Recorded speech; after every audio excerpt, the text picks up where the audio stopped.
So this verse, if we're going to pick one verse out of this section we're looking at today that has the weirdest, most mythological, cosmological, if you want to say eschatological, because I believe it has to do with all those things, this would be the verse.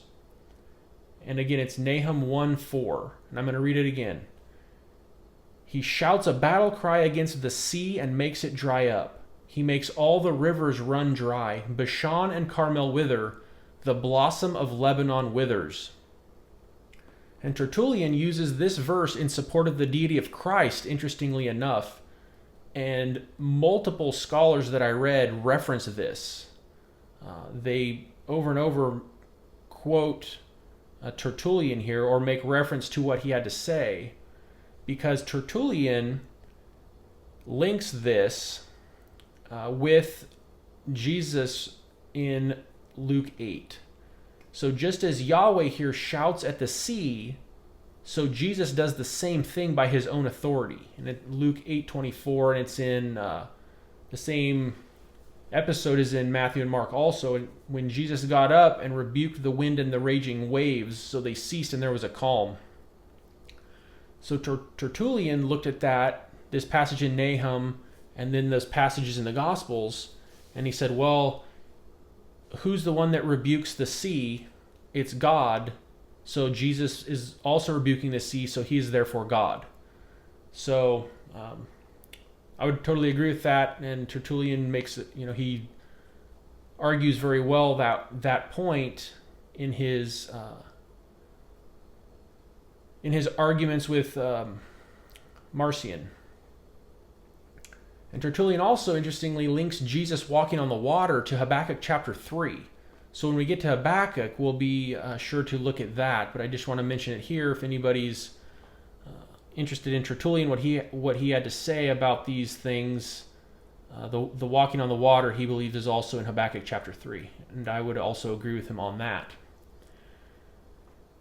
So the Yahweh here shouting at the sea, the Hebrew term is ga'ar.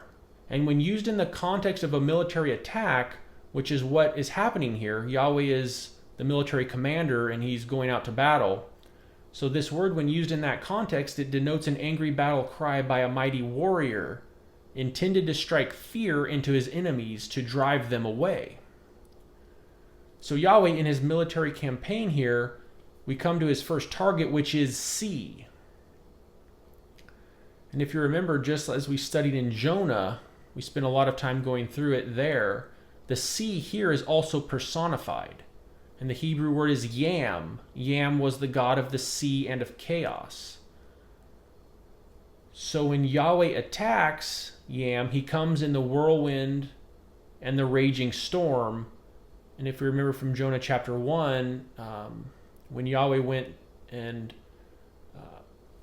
when he went to get Jonah, he sent the great whirlwind upon the sea. He sent the great whirlwind upon Yam.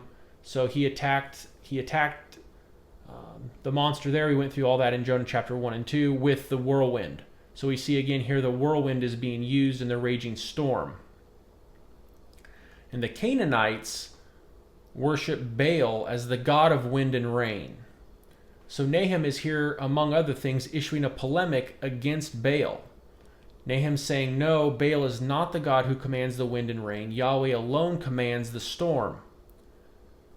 And Yahweh uses these weapons as he marches out to war. And of course we say God doesn't need weapons. He's not like the pagan gods who had to have clubs made and different weapons and hammers and so forth in order to go out to battle. He doesn't need these things, but he uses nature and he uses them. Job talks about the storehouse of hail that's reserved for the day of war. So it's just interesting how the Lord uses these weapons and how the ideas of the things that he uses are consistent as we look throughout the scriptures at these types of passages. So as we talked about Yam, the god of the sea and of chaos here, it's not coincidence that Yahweh begins his war with the gods of chaos. He shouts at Yam and dries him out. He then desiccates or completely dries up Judge River.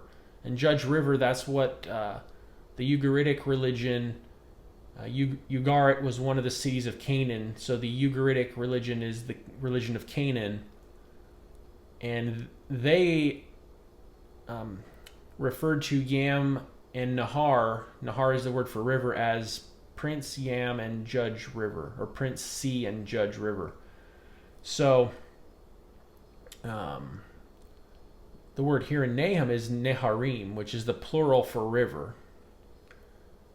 And if you remember from our Jonah studies, Nahar is one of the Ugaritic names, one of the terms they use for Leviathan. And Leviathan is the multi-headed sea dragon. Psalm 74, 13 and 14, it says, "You divided the sea by your might," so there we see Yam, "and you broke the heads of the dragons on the waters. You crushed the heads of Leviathan. You gave him as food for the creatures of the wilderness." So if you notice the plural heads of the dragons and Leviathan in the psalm, in the Ugaritic religion, Leviathan had 7 heads, and he symbolized the forces of chaos that threaten the established order. So Yahweh smashes the gods of chaos at creation and throughout history. There is that psalm that we looked at in our study of Jonah. I can't remember which one off the top of my head. It was one of the psalms in the 20s range. It talks about how Yahweh established the earth upon the sea and the rivers. And it's this same terminology upon Yam and Nahar. So when God founded, or he set the foundations of the earth, he set them upon, if you will, he set them upon the dead corpse of the chaos gods. So the Lord here in Nahum, when Nahum's talking about Yahweh going out to battle, he starts with these gods of chaos, Yam and Nahar. This goes all the way back to creation, because Yahweh smashes again the gods of chaos at creation and throughout history. So Psalm 74, Psalm 77, and Psalm 89, and also Isaiah 51 would be your verses for further study there. And scholars do point out that this reference in Nahum is not about Yahweh's victory over over Yam, at the time of creation. But there are verses for that talk about that, but this one in Nahum specifically is not referring to the time of creation. But it's referring and meant to point to the Lord's present lordship over creation. He is still, at this moment, Lord over the chaos. And it also reminds us of Yahweh's splitting of the sea at the Exodus, because this same terminology is also used there.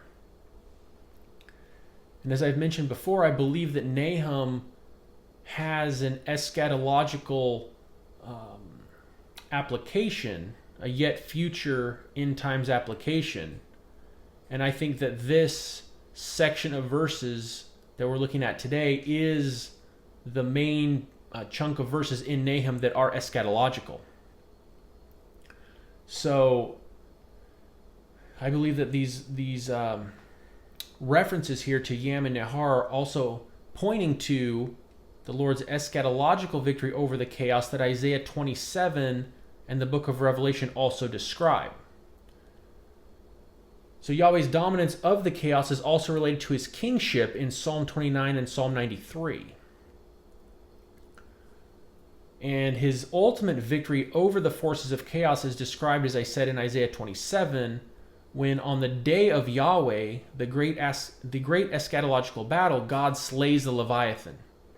And Isaiah 27 verse 1 says, "In that day, Yahweh, with his hard and great and strong sword, will punish Leviathan, the fleeing serpent, Leviathan, the twisting serpent, and he will slay the dragon that is in the sea."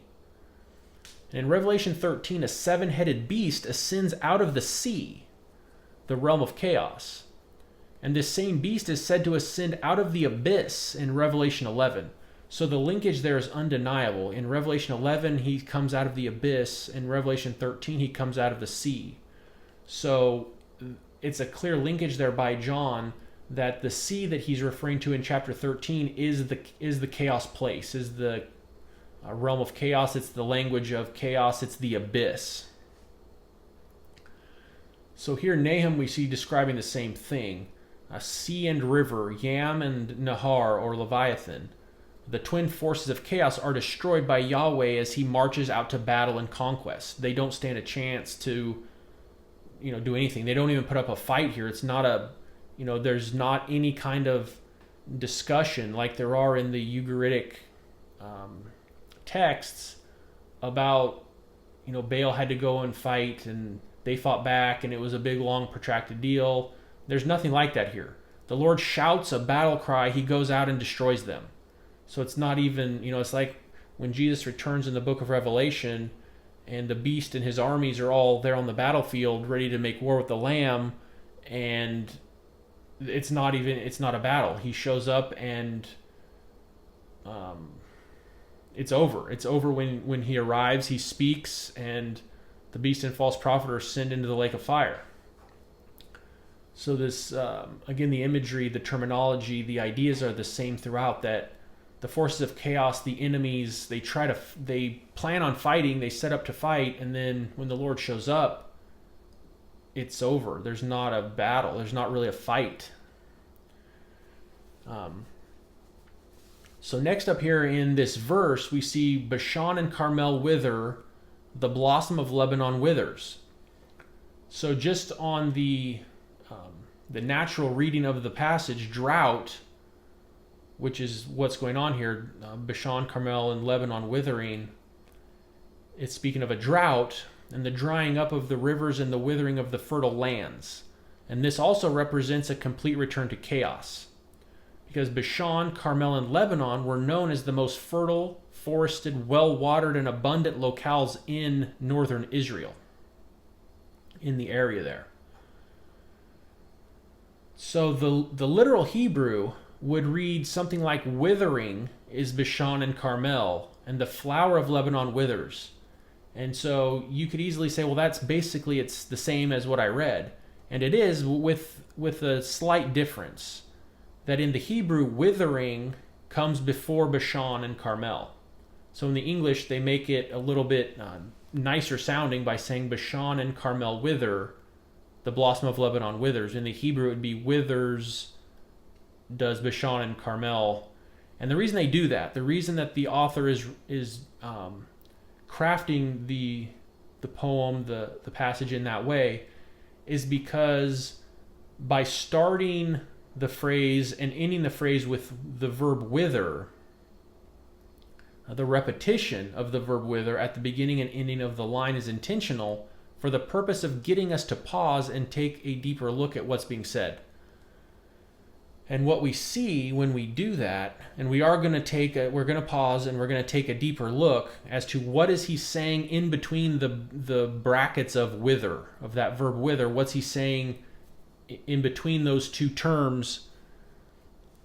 So we're going to spend a bit of time here, because this is, again, fascinating to me, very fascinating what he's saying here and how he's crafted this. But what we'll see is a much deeper cosmological and supernatural meaning for this verse. Because as I said, in the natural realm, those were places of very fertile, very good lands, and they're withering away because of a drought. But when we look deeper, we're going to find something much more supernatural. So Bashan is the first place that's mentioned there.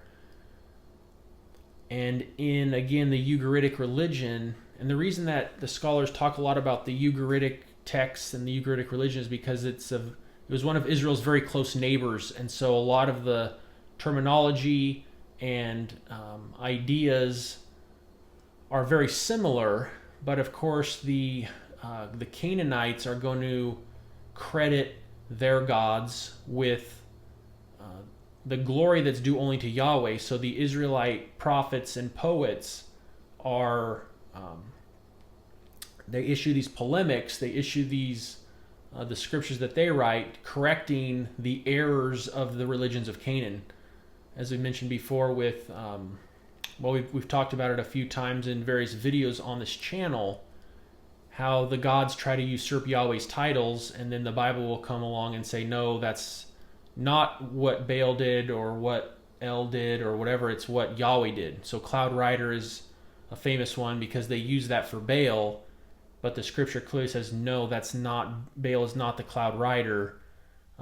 One of the things that in Isaiah 14, which is often referred to as the fall of Lucifer, the Hebrew is Hallel ben Shakar.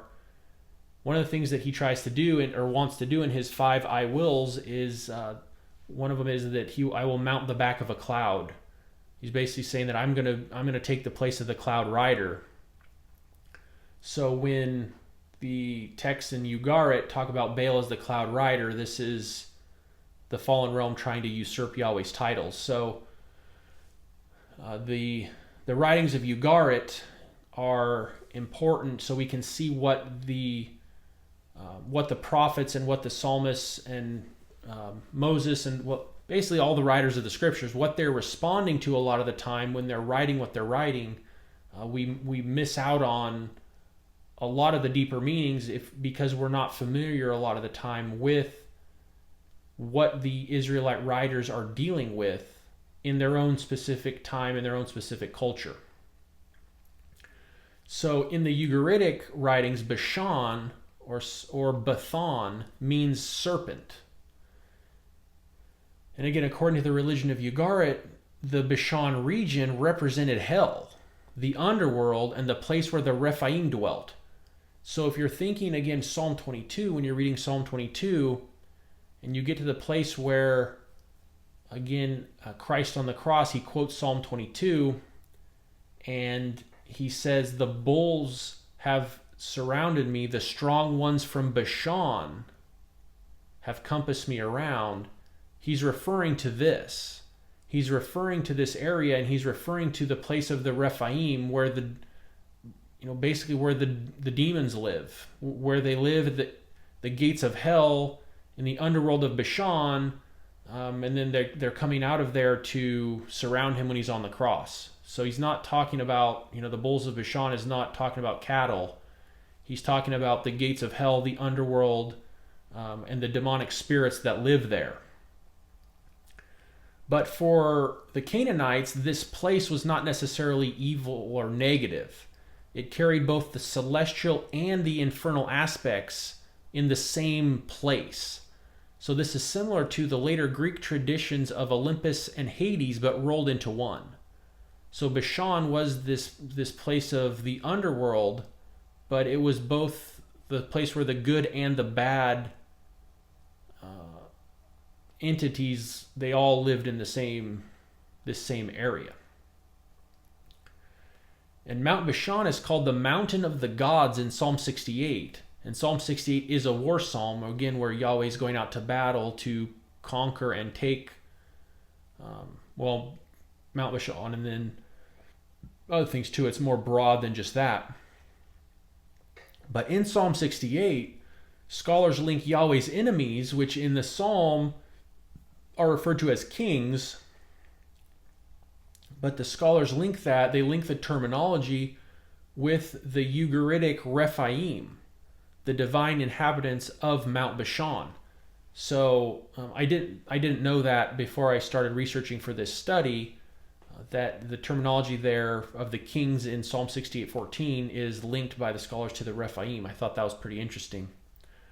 And the scholars also link Bashan's many peaks or high peaks with the gods of Bashan.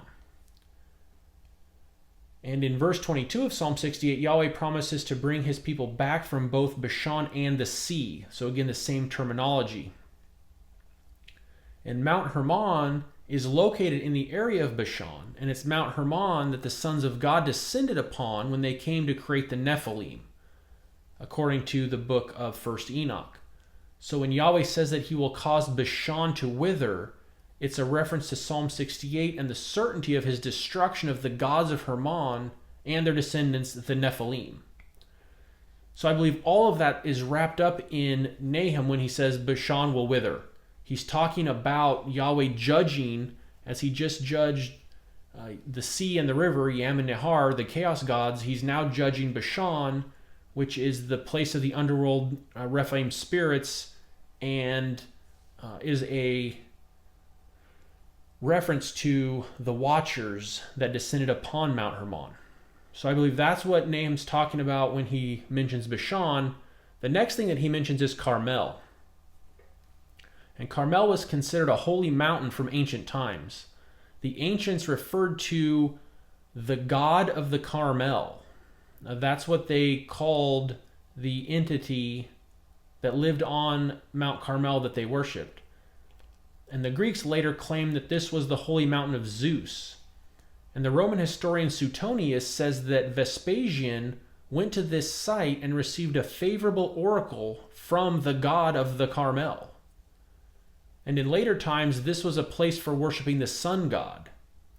But biblically, it's most famously known for the location of the showdown between Elijah and Jezebel's priests of Baal in 1 Kings 18.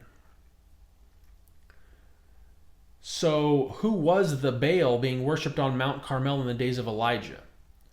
So some scholars believe that this is the old nameless deity of Carmel that's just called the god of the Carmel.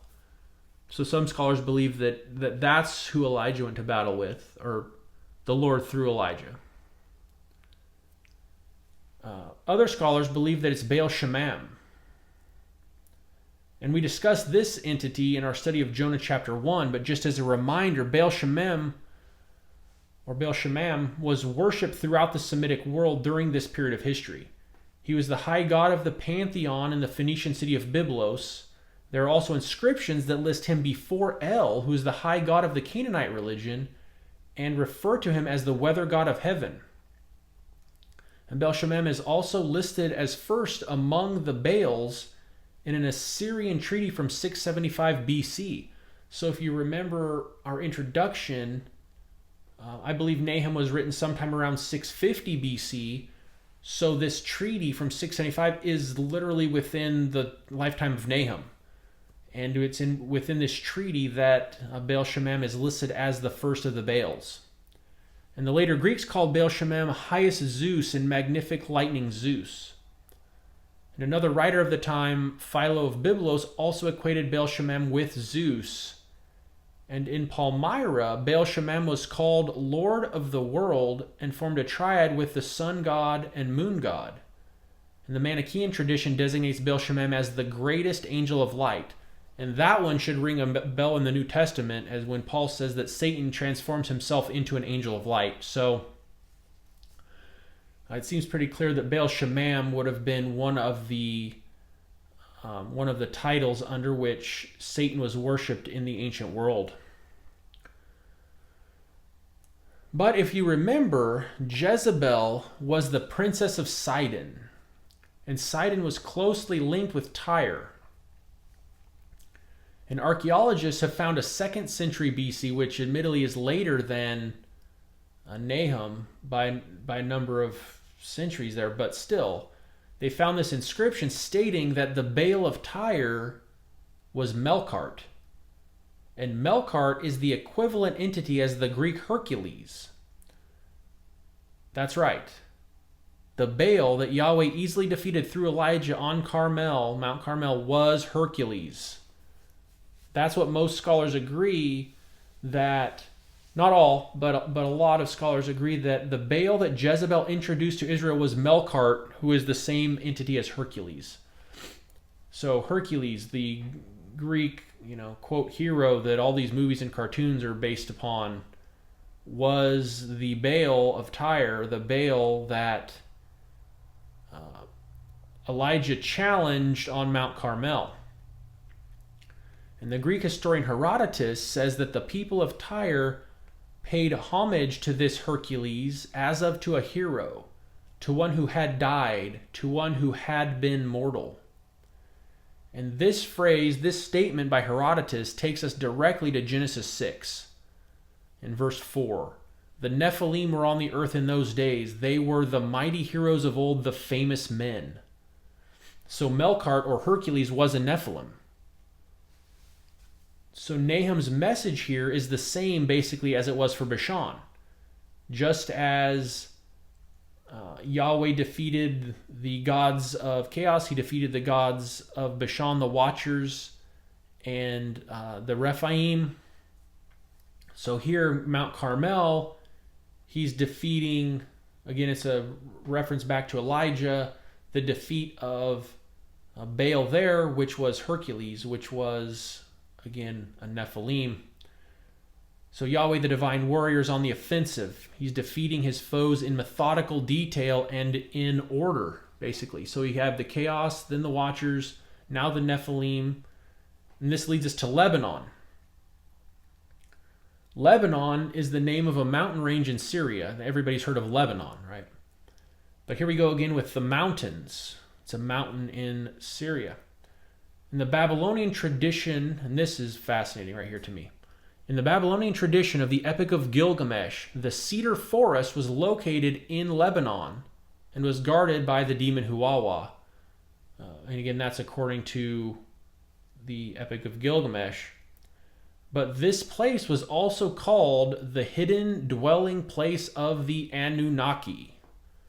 So all of the fans of Ancient Aliens and the Ancient Astronaut theory, all these types of things that talk about the Annunaki, and then they branch off with all kinds of nonsense from Zecharia Sitchin about how the Anunnaki created human beings and all this sort of nonsense that Dr. Heiser has destroyed thoroughly. But anyway, the Anunnaki here, according to the Babylonian tradition of the Epic of Gilgamesh, the Anunnaki had a hidden dwelling place in the cedar forest of Lebanon. So, like, the Anunnaki lived in the forest of Lebanon, according to that a Babylonian tradition. And the Baal of the Lebanon, just like we just talked about the Baal of the Carmel, the Baal of the Lebanon may have been worshipped sometime in the mid-8th century BC. In Ezekiel chapter 31, Asher, who was the top god of the Assyrian pantheon, and again, Nahum is directing his oracle against Assyria, against Nineveh. So their top god was Asher.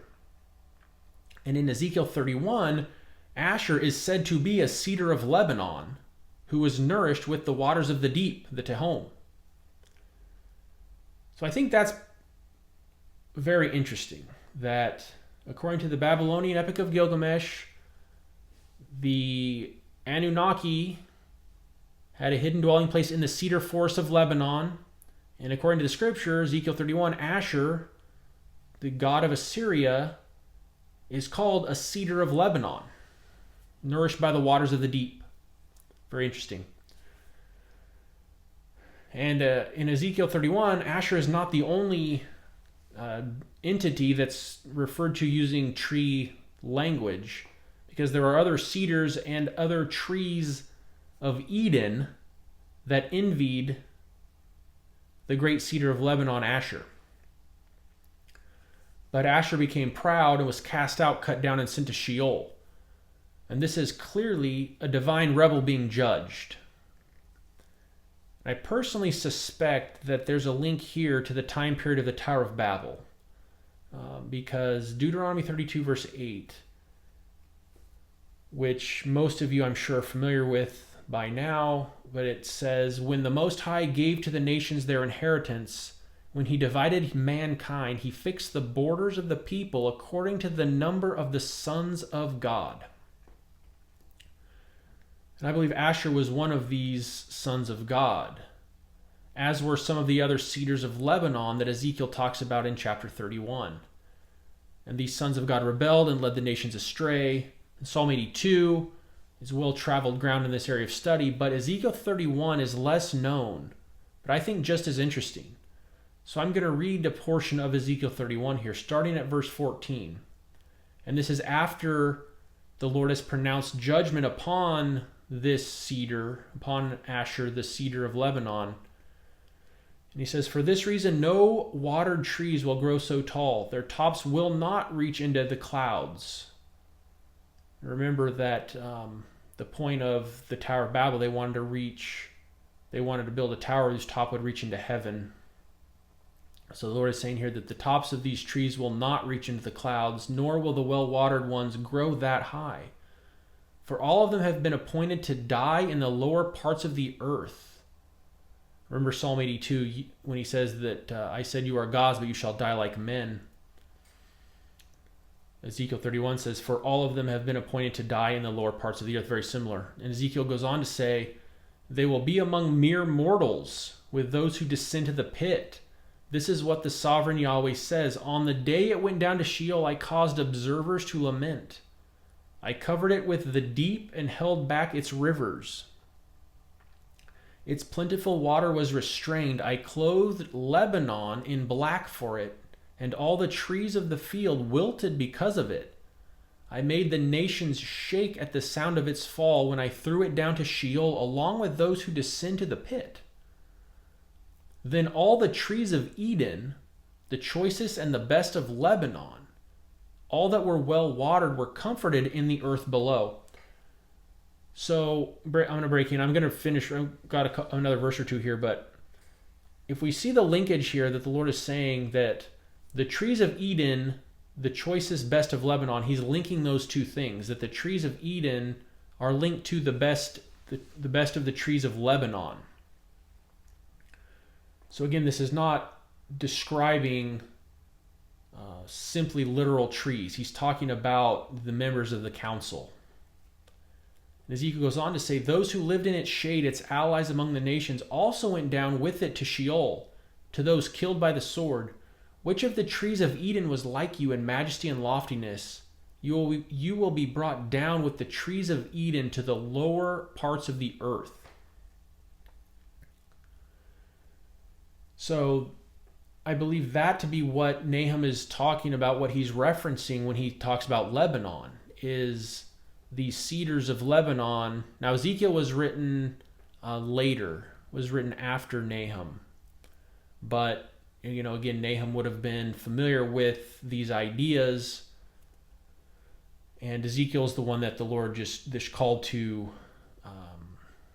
spell out these connections later on. But Nahum, I think, is talking about the same thing here. But while Ezekiel gives us an entire chapter 31, Nahum gives us a quarter of a verse that we have to use that to analyze. It's kind of similar to Micah, I guess, in a way that how Micah is like a little Isaiah. Isaiah gives us 66 chapters.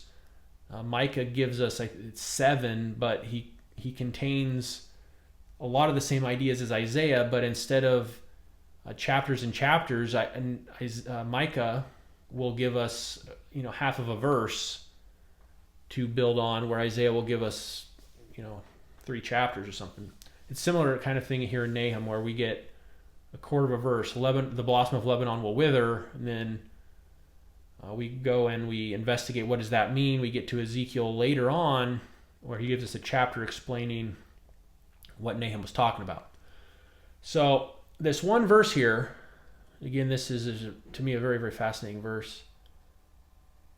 So in this one verse here, we see Yahweh conquering the gods of chaos, Yam and Nahar. Then the watchers of Mount Hermon and Bashan, and the Rephaim that live there. Then the Nephilim spirits worshipped on Mount Carmel, and the rebel gods of the council represented by the cedars of Lebanon. And in verse 5, which we're going to get to here, the mountains, which is the abode of these rebel gods, quake at the presence of Yahweh. So none can stand before the fierce anger of the Most High. When judgment day comes, it will be all-encompassing.